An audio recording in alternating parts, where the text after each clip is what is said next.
Shioma, prends cette nourriture chaque fois que tu as besoin de quelque chose, viens toujours ici, je te donnerai ce qu'il te faut.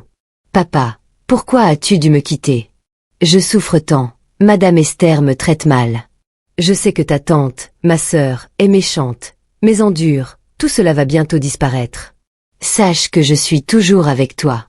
Je veux que tu viennes ici chaque jour pour manger, et je m'assurerai de te donner assez de nourriture pour toute la journée. Et ne dis à personne que tu m'as vu, que ce soit notre secret. Je te donnerai aussi de l'argent si tu en as besoin. Demande-moi simplement ce que tu veux et je te le donnerai. M'entends-tu? Au revoir, mon bébé. Et n'oublie pas que je t'aime. Au revoir, papa. Après avoir perdu son père, Shioma a commencé à rendre visite à sa tombe chaque jour.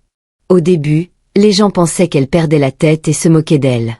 Mais avec le temps, les murmures ont commencé.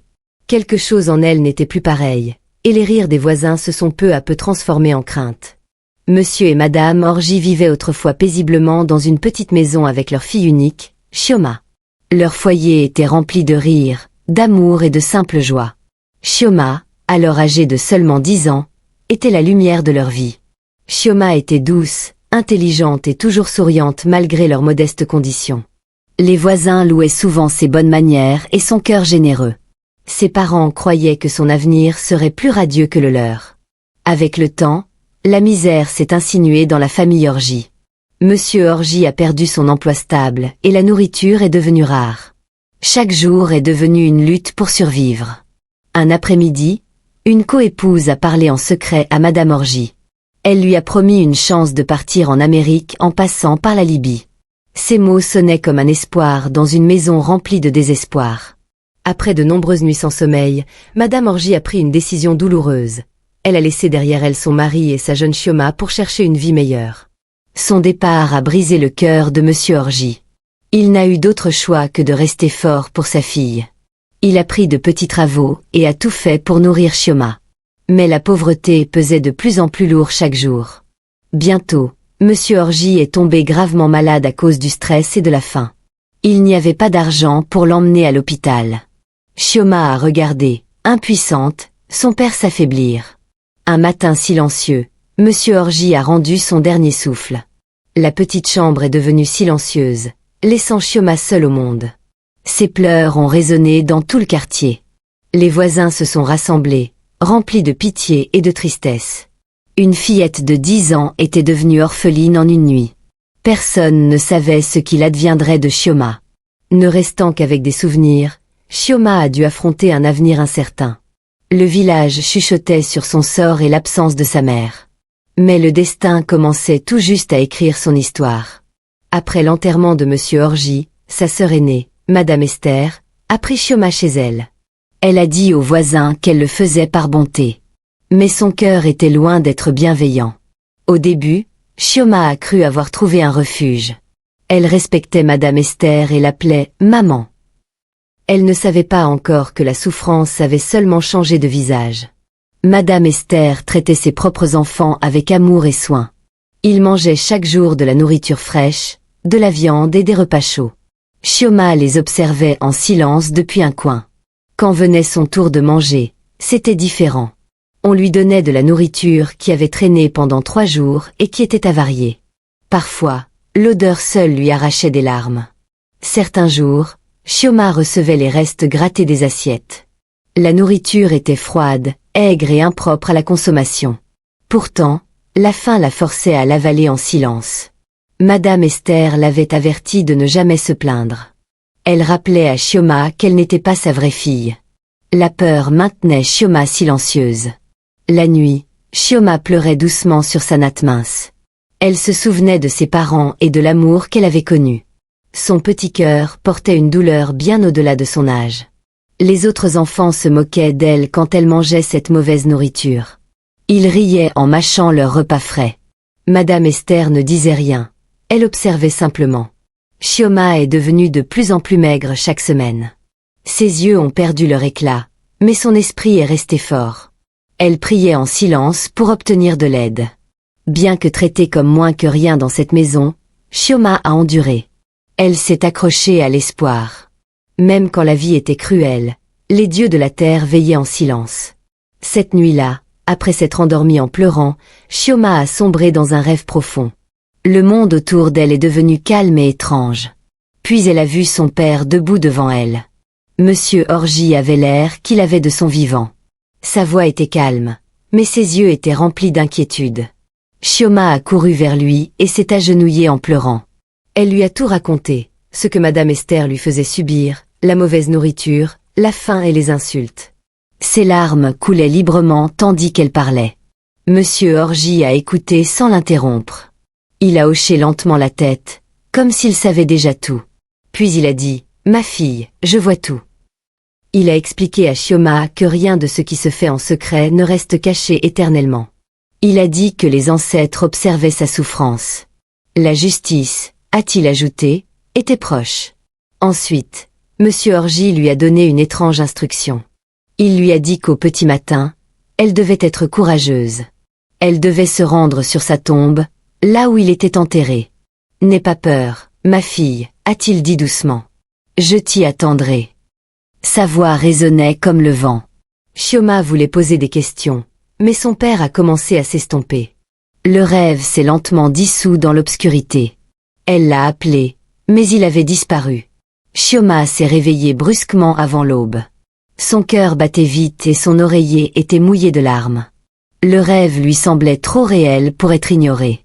Alors que la lumière du matin pénétrait dans la pièce, Chioma se souvenait de chaque mot. La peur et l'espoir se battaient dans son petit cœur. Elle savait qu'elle devait se rendre sur la tombe de son père. Chioma a dit à Madame Esther qu'elle sortait, sans préciser où elle allait. Avec courage, elle s'est dirigée droit vers la tombe de son père. L'air du matin était frais, mais ses pas étaient fermes. Quand elle est arrivée sur la tombe, quelque chose d'étrange s'est produit. Le sol semblait briller doucement et une brise légère a soufflé. Puis elle l'a vu, l'esprit de son père, souriant. Il n'était pas effrayant, mais rempli de chaleur et d'amour. Dans ses mains, il portait des assiettes de nourriture, du riz frit et du riz jollof. L'odeur seule a fait gronder l'estomac de Chioma. « Chi » a-t-il dit d'une voix qui résonnait à travers la terre, « Je veux que tu viennes ici chaque jour. Viens le matin et je te donnerai la nourriture dont tu as besoin pour la journée. » Ses yeux se sont agrandis d'incrédulité et d'espoir. Chioma a regardé la nourriture, puis l'esprit de son père. « Père, es-tu vraiment là ?» a-t-elle murmuré doucement. Il a hoché la tête, souriant comme s'il avait toujours veillé sur elle. « Tu vois, mon enfant, a-t-il dit, quoi que tu aies besoin, viens toujours me le demander. Je te le fournirai. Rien ne pourra te faire de mal tant que je serai près de toi. » Elle a presque senti une chaleur se répandre dans sa poitrine. Elle pouvait à peine en croire ses oreilles. Toute la faim, la mauvaise nourriture, la cruauté de Madame Esther, tout cela semblait sur le point de prendre fin. Un nouvel espoir a rempli son petit cœur. Dès ce jour, Chioma a rendu visite à la tombe de son père chaque matin. Elle partageait ses soucis, ses besoins et ses petites joies. Et chaque jour, il lui donnait ce dont elle avait besoin. Les voisins ont commencé à remarquer un changement chez Chioma. Elle est devenue plus forte, plus saine, et son esprit semblait indestructible. Mais personne ne pouvait comprendre comment une petite fille trouvait une telle force. Chioma n'a jamais oublié la promesse que son père lui avait faite dans la tombe. Chaque matin est devenu son moment secret avec lui, et elle a appris que l'amour et la protection peuvent exister même au-delà de la tombe. Chioma rêvait de passer l'examen d'entrée. Elle a rassemblé son courage et a parlé à Madame Esther de son souhait.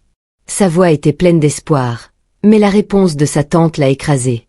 Madame Esther a secoué la tête froidement. « Je n'ai pas d'argent pour toi, a-t-elle dit. Tu devras attendre que je puisse me le permettre. Je ne peux pas payer pour toi et Emma. » Son cœur s'est presque brisé, mais elle n'a pas discuté. Elle savait que supplier ne changerait rien. Elle a silencieusement accepté de renoncer à l'examen. Ce matin-là, Chioma a décidé d'aller sur la tombe de son père. Elle a couru à travers le village, ses petits pieds portant espoir et peur. Elle ne pouvait pas attendre pour lui raconter ce qui s'était passé. Quand elle est arrivée, l'esprit de son père est apparu comme toujours. Son sourire était calme, mais ses yeux semblaient demander ce qui la tracassait. Chioma lui a tout expliqué immédiatement. Elle lui a parlé du refus de Madame Esther et de l'opportunité perdue. Elle a évoqué son rêve de passer l'examen et comment il lui échappait. Sa voix tremblait, mais elle n'a rien omis.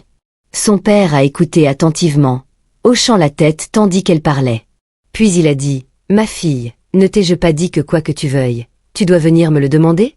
Je te fournirai. » Soudain, Chioma a vu de l'argent apparaître devant elle.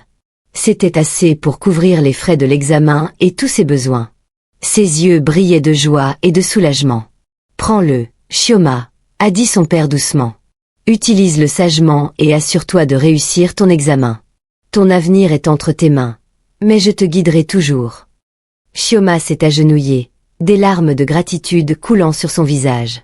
Elle a promis de travailler dur et de rendre son père fier. Dès ce jour, elle a su que rien ne pourrait l'arrêter tant qu'elle aurait la foi. Elle a passé presque chaque matin sur la tombe de son père avant d'aller à l'école. Elle partageait ses leçons et ses soucis avec lui.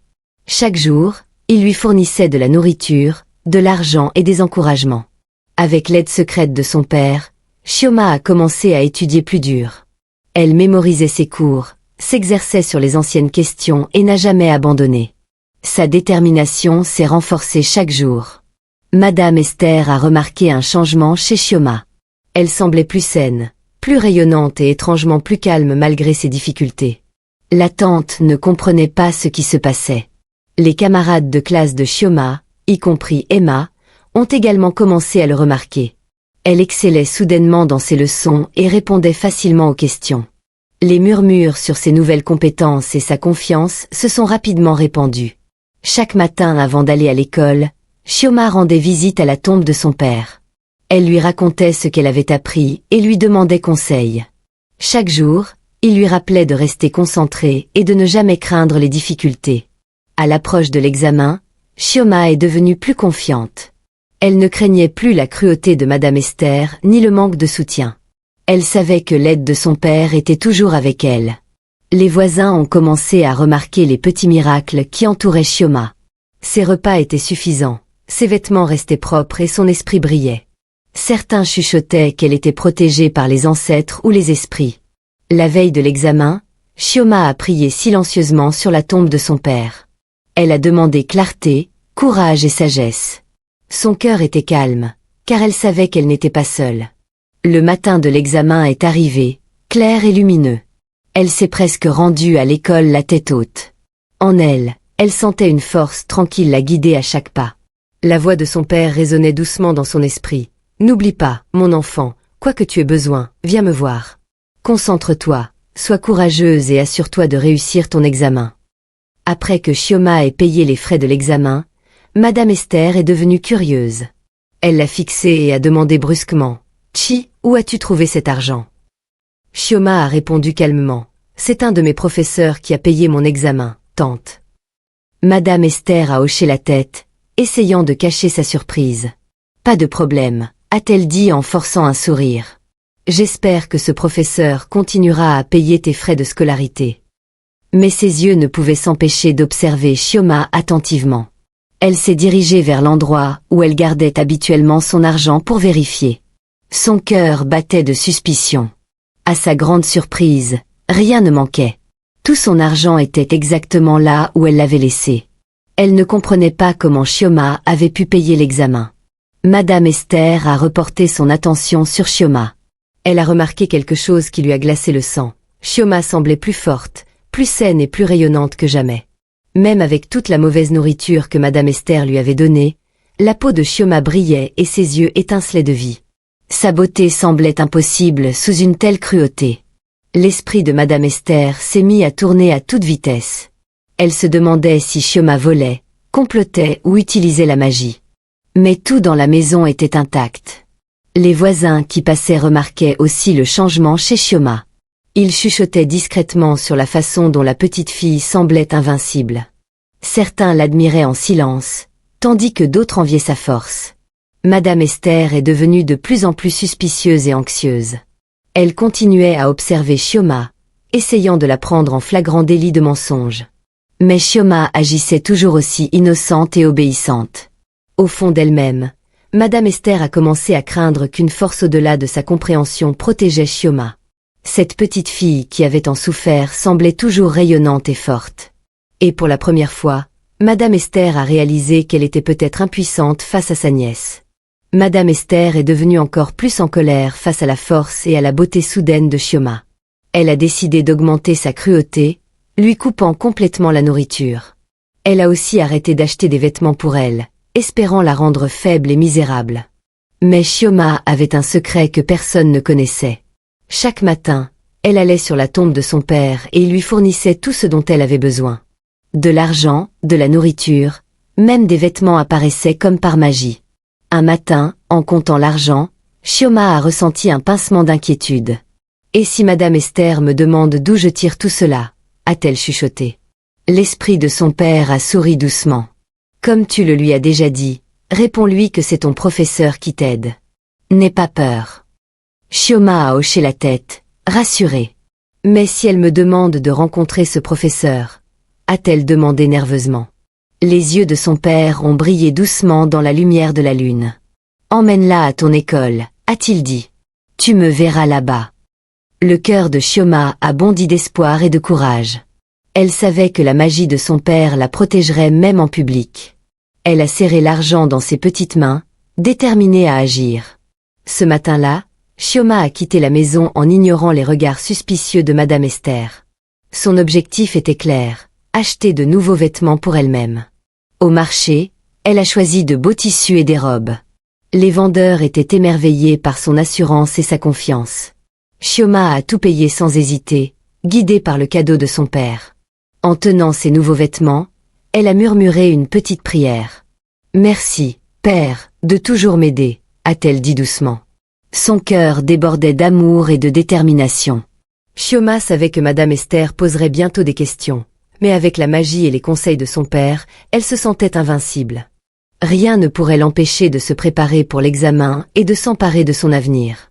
Quand Chioma est rentrée à la maison, Madame Esther la fixait avec colère. « Je le savais, » a-t-elle lancé. « Tu as commencé à avoir un petit ami. Tu as rejoint une mauvaise bande. » Sa voix dégageait suspicion et colère. Chioma est restée calme et a répondu doucement. « C'est mon professeur, tante. » Madame Esther a plissé les yeux et a dit « Ou alors, tu sors avec ton professeur. » Chioma a secoué la tête rapidement. « Non, tante, a-t-elle dit. Je ne sors avec personne. Je suis seulement en classe de 3e. Je me prépare à terminer le secondaire. » Ces mots étaient polis mais fermes. Madame Esther n'était pas satisfaite et a dit « Demain, nous irons ensemble à ton école. Je veux voir ce professeur moi-même et découvrir d'où tu tires toutes ces choses. » Chioma a hoché la tête en silence, son cœur battant plus vite. Le lendemain matin, Madame Esther s'est rendue directement à l'école de Chioma. Chioma l'a suivie en silence, l'esprit calme et confiant. Elle savait que son père révélerait la vérité. Quand elles sont arrivées à l'école, Madame Esther a regardé autour d'elle, s'attendant à voir un jeune professeur. Mais à sa grande surprise, un vieil homme les attendait. Il avait un visage bienveillant, mais une aura d'autorité qui commandait le respect. Immédiatement, Chioma l'a reconnu. Son cœur a bondi de joie et de soulagement. C'était son père, apparaissant dans le monde des vivants pour aider sa fille. Le vieil homme a parlé clairement, sa voix résonnant dans la cour de l'école. « C'est moi qui ai donné de l'argent à Chioma », a-t-il dit. « Tout ce qu'elle a, je le lui ai fourni. » La mâchoire de Madame Esther est tombée de stupeur. Sa suspicion et sa colère se sont transformées en incrédulité. Elle ne pouvait pas comprendre ce qu'elle voyait. Chioma a souri, sachant que son père avait dissipé tous les doutes. Le professeur dont elle avait parlé était en réalité son père déguisé. Madame Esther a finalement réalisé que le succès et les dons de Chioma ne venaient pas de la tromperie, mais de l'amour d'un père au-delà de la tombe. Dès ce jour, la vie de Chioma a commencé à changer. Son père a continué à subvenir à ses besoins depuis la tombe, et elle s'est épanouie à l'école. Madame Esther n'a pu que regarder, impuissante et envieuse. Les camarades de classe et les professeurs de Chioma ont commencé à admirer sa détermination et sa beauté. Les gens du quartier remarquaient comment elle devenait chaque jour plus forte et plus confiante. Des cadeaux et de l'aide lui parvenaient de mains inattendues. Chioma n'a jamais fait étalage de son secret. Elle est restée humble, poli et concentré sur ses études. Les conseils de son père l'ont rendu sage au-delà de son âge. Son succès à l'école est devenu indéniable. Elle a travaillé dur, mémorisé tout, et n'a jamais manqué une tâche. Bientôt, elle a obtenu une bourse pour ses performances exceptionnelles. Madame Esther a regardé avec une jalousie silencieuse. Son fils, Emma, qui avait toujours été choyé, ne pouvait pas rivaliser avec le succès de Chioma. Malgré tous les avantages qu'il avait, il a échoué à l'examen de fin d'études secondaires.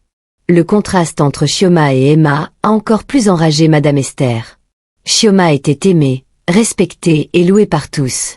Alors que son propre fils était à la traîne malgré ses faveurs constantes, Chioma recevait des lettres, des cadeaux et même des invitations de bienfaiteurs. Sa réputation de fille intelligente, travailleuse et gentille s'est répandue dans toute la ville. Les gens ont commencé à la voir comme quelqu'un de spécial, touché par quelque chose d'extraordinaire. Par jalousie, Madame Esther a commencé à comploter en secret. Elle ne pouvait pas accepter que Chioma, un enfant qu'elle avait maltraité pendant des années, soit maintenant célébré par tous. Sa jalousie brûlait silencieusement, devenant plus forte chaque jour. Chioma, cependant, restait inconsciente de l'envie de sa tante. Elle a continué à rendre visite à la tombe de son père chaque jour, puisant force, sagesse et conseils pour chaque défi qu'elle rencontrait. Par jalousie, le cœur de Madame Esther s'est finalement assombri. Elle ne pouvait plus cacher la haine qui brûlait en elle cette nuit-là. Elle a prononcé des mots qui ont choqué les murs. « C'est comme ça que ton père a commencé », a-t-elle dit avec colère. « Il voulait être meilleur que nous tous, mais j'ai fini par le tuer. » Elle arpentait la pièce comme un animal blessé. « Et maintenant, vous deux voulez vous élever », a-t-elle sifflé. « Pourquoi est-ce que ce ne peut pas être moi qui m'élève ?» Madame Esther a serré les poings de rage. Pourquoi est-ce que ce doit toujours être la lignée des orgies? Brillante, aimée et favorisée par les gens. Elle a ri amèrement, les yeux remplis de folie. Ton père s'est élevé, et je l'ai envoyé dans la tombe. Maintenant, tu suis ses traces. Madame Esther s'est lentement tournée vers Chioma. Ne t'inquiète pas, a-t-elle dit froidement. Je t'enverrai dans la même tombe où j'ai envoyé ton père cette nuit-là. Madame Esther est entrée silencieusement dans la cuisine. Ses mouvements étaient prudents et délibérés. Personne ne soupçonnait son sombre dessein. Elle a sorti une petite substance et l'a fixée. Son cœur était rempli d'envie et de haine. Puis elle l'a versé dans la marmite de nourriture. Le poison s'est dissous en silence. La nourriture avait l'air normale, riche et appétissante. La mort se cachait maintenant derrière un repas chaud. Madame Esther a couvert la marmite et a souri faiblement. Son plan était enfin en marche. Quelqu'un dans cette maison ne survivrait pas à la nuit. Chioma était assise tranquillement dans son coin, sans se douter de rien. Emma et Amara se déplaçaient librement dans la maison. Le destin les observait tous en silence. La nourriture a été servie comme chaque soir. Personne ne savait ce qui y avait été ajouté. L'air était lourd de dangers invisibles. Madame Esther observait chaque mouvement attentivement. Ses yeux suivaient chaque assiette et chaque cuillère. Son cœur battait vite, rempli d'une sombre anticipation. Chioma se souvenait des paroles de son père sur la tombe. Rien de ce qui est fait en secret ne reste caché éternellement. Mais ce soir-là, le secret était sur la table. Le repas a été placé devant eux. Les mains se sont tendues lentement. Le destin a retenu son souffle. Une assiette a été soulevée. Une autre a été poussée de côté. Personne n'a remarqué le silence. Les yeux de Madame Esther se sont légèrement agrandis. Son plan commençait à se dérouler. Mais elle ne savait pas qui le destin avait choisi. Était-ce Chioma, l'étoile montante? Emma, le fils raté? Ou Amara, son aîné bien-aimé? Le poison attendait patiemment. Il ne se souciait pas de qui le goûterait. La justice ou la tragédie parlerait bientôt. Madame Esther souriait, confiante et cruelle. Elle croyait que son problème prendrait fin cette nuit-là. Mais le destin avait son propre plan. À suivre dans la deuxième partie. Qui a vraiment mangé la nourriture empoisonnée? Était-ce Emma, Amara ou Chioma?